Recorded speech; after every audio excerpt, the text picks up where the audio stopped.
Сенсация из Ирана. Маджтаба Хаминеи впервые обратился к народу. Но есть нюанс. Текст зачитали дикторы, а разведка уверена, что Хаминеи-младший до сих пор в коме. Иранские морские дроны атаковали нефтяные танкеры у берегов Ирака. Кадры спасения и что осталось от кораблей. США ударили по иранским военным самолетам. Иран опять атаковал Дубай и Оман. В мире распечатывают стратегические запасы нефти. Из хранилищ выкачивают рекордное количество топлива, чтобы не росли цены. Турция против расчленения Ирана. Германия требует разблокировать Ормузский пролив путем переговоров. Жители Брюсселя вышли на демонстрации против правительства. Их не устраивает рост цен в Бельгии из-за войны на Ближнем Востоке. А теперь об этом подробно и по делу. Это один день. Подпишитесь, поставьте лайк этому видео и оставьте свой комментарий. Заранее спасибо и начинаем.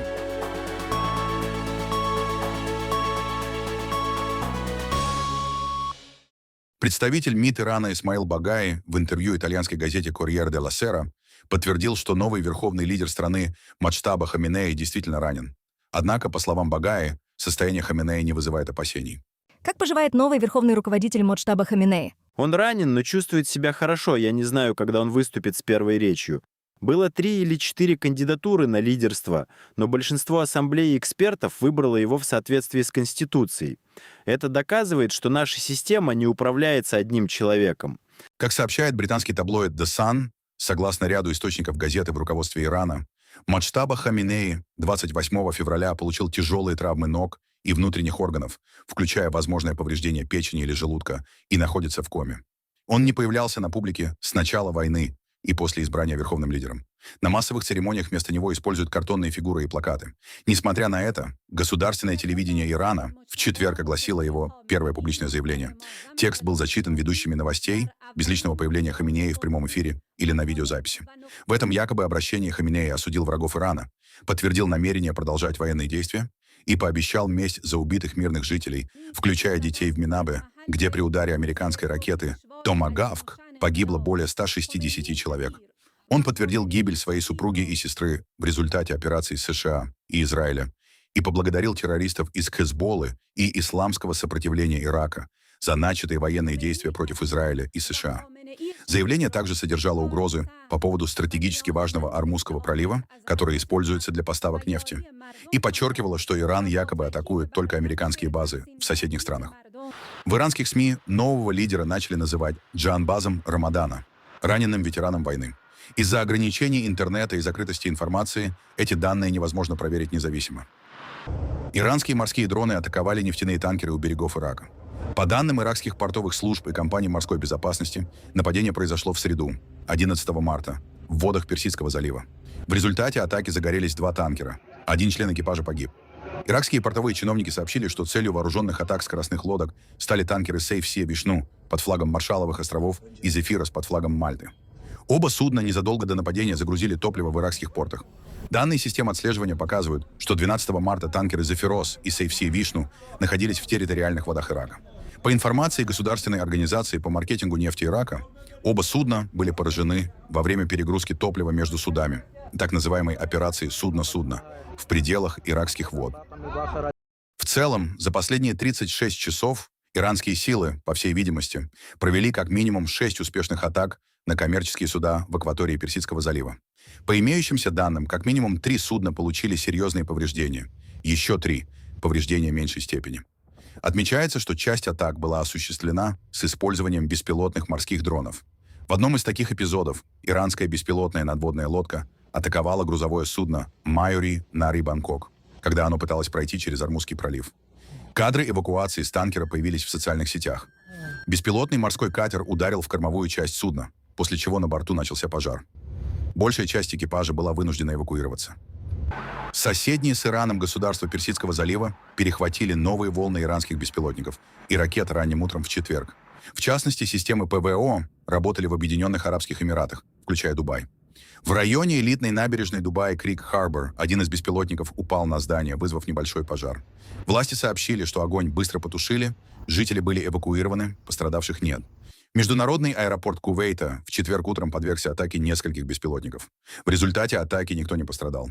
Воздушное пространство страны в настоящее время закрыто из-за войны с Ираном. Тем временем, пока в Омане аварийные службы борются с пожаром на резервуарах для хранения топлива. А в Бахрейне также сообщили, что ранним утром в четверг по местному времени иранские удары были направлены на топливные хранилища в стране. Центральное командование США рассекретило видео ударов по 3 иранским военным самолетам на аэродроме в Кермане на юго-востоке Ирана. Судя по кадрам, среди 3 самолетов были 2 американского производства – Си-130 и разведывательный самолет П-3, а также грузовой самолет Ил-76 российского производства. На записи видно, как каждый из самолетов поражается как минимум одним ударом, после чего камера отдаляется и показывает, что все 3 самолета горят на аэродроме. Для контекста, в составе иранских ВВС действительно остается некоторое количество устаревших самолетов американского производства, приобретенных еще до Исламской революции 1979 года, когда Иран и США поддерживали отношения. Многолетние санкции под руководством США серьезно ограничили возможности Ирана поддерживать свои военно-воздушные силы в полностью боеспособном состоянии. Израильские беспилотники нанесли удары по контрольно-пропускным пунктам корпуса Стражи Исламской революции и Басидж в Тегеране. Об этом сообщает связанное с государством иранское агентство Фарс.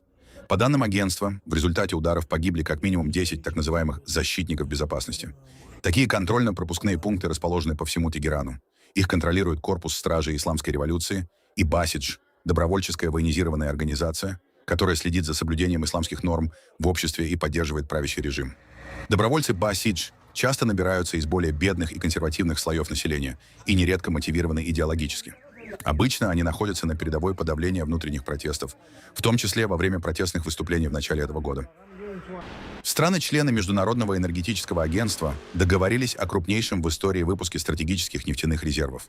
На рынок планируется вывести 400 миллионов баррелей нефти, чтобы компенсировать перебои поставок из-за конфликта на Ближнем Востоке и фактической блокировки судоходства через Ормузский пролив. Исполнительный директор агентства Фатих Бироль заявил, что эта нефть должна частично заменить объемы, которые перестали поступать на рынок из-за угроз безопасности в проливе. Да, вчера мы выпустили на рынок 400 миллионов баррелей нефти с целью стабилизации нефтяных рынков, и мы видим от этого значительный эффект. Глобальные энергетические рынки переживают крайне критический период из-за событий на Ближнем Востоке. В частности, закрытие Ормузского пролива вызвало серьезные проблемы на мировых рынках нефти и природного газа. Для решения этих проблем Международное энергетическое агентство, как я объявил на пресс-конференции, вчера начало сброс 400 миллионов баррелей нефти на рынке. Это чрезвычайно важный вопрос. Объем в 400 миллионов баррелей значительно превышает предыдущие экстренные интервенции. Для сравнения, после начала полномасштабной войны России против Украины в 2022 году на рынок было выброшено около 182 миллионов баррелей, а Соединенные Штаты Америки дополнительно продали еще 180 миллионов баррелей из стратегического резерва. Тем не менее, даже столь масштабный шаг может оказаться недостаточным. Ормузский пролив в обычных условиях обеспечивает транзит примерно 1/5 части мировой торговли нефтью. Сейчас из-за угроз безопасности танкеры практически не проходят через этот маршрут. По оценкам Международного энергетического агентства, ежедневно с рынка исчезает около 15 миллионов баррелей сырой нефти и еще примерно 5 миллионов баррелей нефтепродуктов. В таких условиях весь высвобождаемый резерв в 400 миллионов баррелей может быть поглощен рынком всего примерно за 26 дней. При этом эффект для потребителей может оказаться ограниченным. Анализ Министерства финансов США показывает, что предыдущий выпуск резервов в 2022 году снизил цену бензина в США максимум на 42 цента за галлон. Между тем, с начала войны с Ираном, по данным Американской автомобильной ассоциации, средняя цена бензина в стране уже выросла примерно на 60 центов и достигла около $3,58 за галлон, примерно 95 центов за литр. Ситуацию усугубляют сообщения о минировании Ормузского пролива. По данным американской разведки, Иран начал устанавливать морские мины, хотя пока их количество ограничено.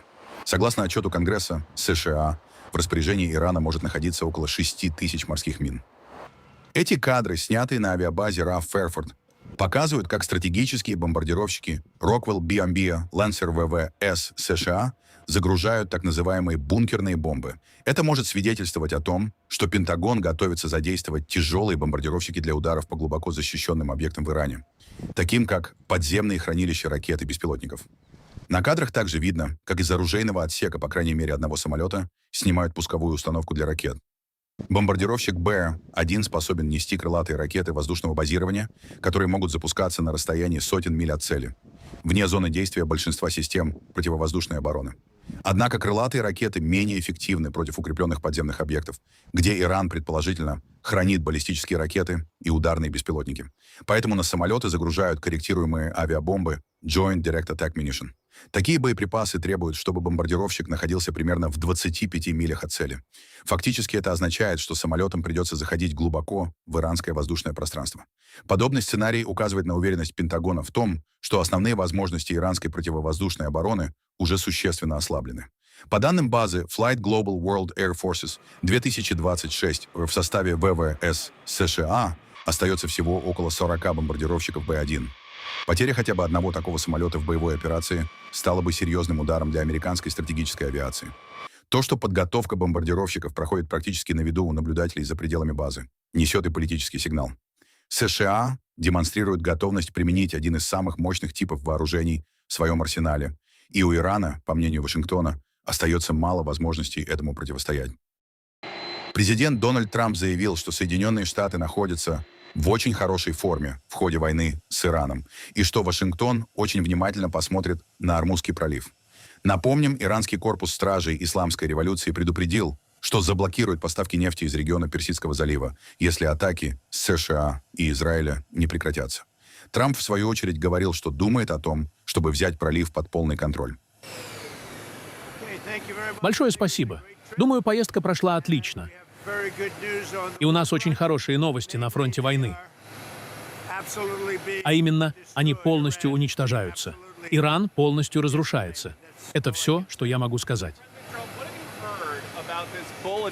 Президент Трамп, когда вы узнали о сообщении правоохранительных органов о возможном иранском плане мести в Калифорнии, где якобы лодка у побережья запускала бы дроны,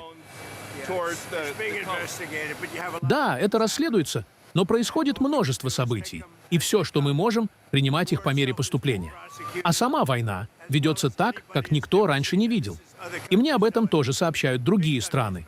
Крупные, сильные страны. Они сказали, что никогда не видели ничего подобного, и они также поддерживают мои действия. Они говорят, что это злая страна, и так было последние 47 лет. а если они попытаются нанести ответный удар, вам сообщили, сколько, возможно, иранских спящих ячеек находится сейчас в США. Мне сообщили, и многие проникли сюда благодаря Байдену с его глупой политикой открытой границы, но мы знаем, где находится большинство из них. Мы держим их под наблюдением. Всех. Думаю, мы знаем. Они попали сюда через открытую политику границ сонного Джо Байдена, одного из худших президентов в истории нашей страны. И мы следим за всеми ними. Но сама война ведется на уровне, которого никто раньше не видел. Думаю, это довольно впечатляюще. Есть ли график, когда вы планируете использовать стратегический резерв нефти, когда это может произойти? Мы сделаем это очень быстро, а затем снова пополним резерв. Знаете, если помните, я его заполнял, а потом у меня была сделка на самом высоком уровне, на уровне которого никогда не было. И Шумер, и демократы за $25. Сделку отвергли. Помните, Питер? Почти до вашего времени, но не совсем. У нас была сделка по $25 за баррель, и демократы отвергли. Мы собирались использовать резерв так, как никогда прежде, но они отвергли. Сейчас цена значительно выше. Рассматриваете ли вы возможность покупки фьючерсов на нефть Министерством финансов, чтобы удерживать цены на нефть на низком уровне? О, мы будем в очень хорошем положении. Видите, что происходит? Они практически на издыхании. Это не значит, что мы сразу все закончим, но они на издыхании. У них нет флота, у них нет ВВС, нет систем ПВО, ничего, нет систем управления. Мы полностью доминируем над этой страной. А теперь мы очень внимательно посмотрим на проливы. Проливы в отличном состоянии. Мы уничтожили все их лодки, у них есть некоторые ракеты, но немного. Думаю, мы в очень хорошем положении. Главное — победить. Победить быстро, но победить. И многие люди, я просто смотрю новости. Большинство говорят, что победа уже достигнута. Осталось только решить, когда остановиться. Мы не хотим позволить им восстановиться. Идеально было бы видеть там кого-то, кто знает, что делает. Иными словами, можно построить страну. Теперь мы можем ударить по отдельным районам Тегерана и другим местам. Но если сделать это, им будет почти невозможно восстановить страну. Мы этого не хотим. Но мы можем ударить по электросетям, Можем разрушить их электрические мощности за 1 час, и им потребуется 25 лет, чтобы восстановить. Идеально. Но мы этого делать не будем. Большое спасибо всем. Тем временем Россия устами спикера МИД Марии Захаровой призвала Соединенные Штаты и Израиль прекратить военную операцию в Иране. Необычно миролюбивое предложение прозвучало после того, как накануне Совет Безопасности ООН отказался принять резолюцию России, осуждающую удары по Ирану. Однако проголосовал за совместную резолюцию, осуждающую Иран за атаки по странам Персидского залива, Южного Кавказа и Средиземноморья. Считаем неприемлемыми удары по гражданским целям и инфраструктуре в Иране, соседних арабских странах и где бы то ни было. Призываем США и Израиль остановить агрессию и вернуться за стол переговоров.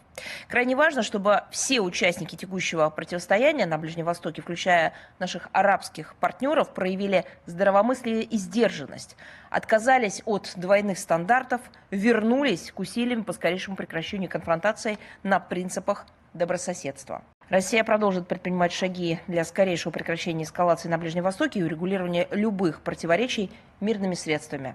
Намерены и в дальнейшем продвигать российскую концепцию общей и неделимой безопасности в Персидском заливе, которая позволит соблюсти интересы всех стран региона.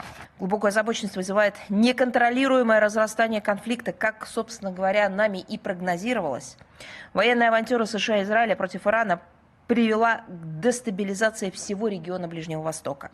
Боевые действия затронули территории многих арабских государств Персидского залива, что привело к тяжелым гуманитарным последствиям и для этих дружественных нам стран, и, конечно, для их мирного населения. Необходимо незамедлительно остановить военные действия, которые грозят катастрофой, в том числе, теперь уже мы видим, экологической и радиологической.